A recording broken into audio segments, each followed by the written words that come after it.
আসসালামু আলাইকুম, সবাই কেমন আছেন? আশা করছি সবাই ভালো আছেন। এই মুহূর্তে আছি আমরা Dutch dairy farm limited. Dutch ডেইরিতে, এটা মুন্সিগঞ্জে অবস্থিত। চলুন আজকে আমি আপনাদেরকে ডাচ ডেইরি ফার্মটা ঘুরে দেখানোর চেষ্টা করব। ঢুকেই দেখতে পাচ্ছেন খুব সুন্দর সুন্দর সুঠাম দেহের কিছু বড় বড় গরু। এই সামনে রয়েছে একটা ব্রাহ্মা, তারপরে এই পাশে একটা গিরের ক্রস আছে, এই পাশেও একটা গিরের ক্রস আছে। তো মাশাল্লাহ, তাদের এই সুঠাম দেহের গরুগুলো কিন্তু খুবই সুন্দর সুন্দর। এগুলো তাদের 26-এর জন্য প্রস্তুত হয়েছে, 26-এর কোরবানি ঈদকে সামনে রেখে। এই যে দেখতে পাচ্ছেন মাশাল্লাহ। আর একটা সুন্দর একটা গির দেখানোর চেষ্টা করছি। কুচটাও কিন্তু মাশাল্লাহ খুব সুন্দর বড়। এই দিকটাতে সব বড় গরু, আর ওই পাশটাতে আবার কিছু ছোট গরু আছে। মাশাল্লাহ মাশাল্লাহ, শাহিওয়াল, দেশাল, পাকরা, তারপর হলস্টেন ফ্রিজিয়ান, তারপরে বেলজিয়াম ব্লু, কিছু পাকিস্তানি রাথিসার, অনেক হিউজ কালেকশন আছে তাদের।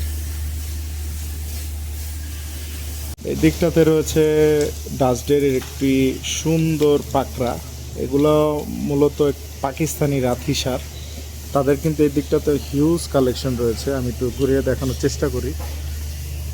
মাশাল্লাহ, ওই দিকটাতেও আছে সুন্দর সুন্দর রাথিসার।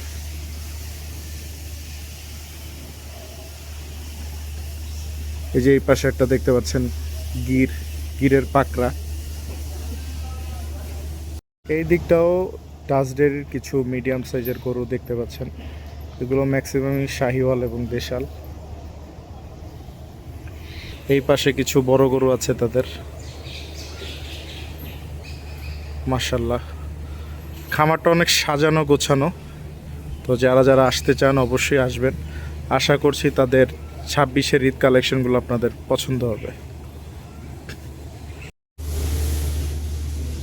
মাশাল্লাহ, কি অসাধারণ একটা দৃশ্য। প্রত্যেকটা গরু সারিবদ্ধভাবে দুপুরে খাবার খাচ্ছে। ডাচ ডেইরি 2026-এর কালেকশন। আজকে আমি আপনাদেরকে ঘুরিয়ে দেখানোর চেষ্টা করলাম ডাচ ডেইরির 2026 ঈদ প্রস্তুতি। তো যারা যারা ডাচ ডেইরিতে আসতে চান অবশ্যই আসবেন। পরবর্তীতে আবার নতুন কোনো খামারে আপনাদের সাথে আবার দেখা হবে। সবাই ভালো থাকবেন, সুস্থ থাকবেন। আজকের মতো ভিডিওটি এখানেই শেষ করছি। আল্লাহ হাফেজ।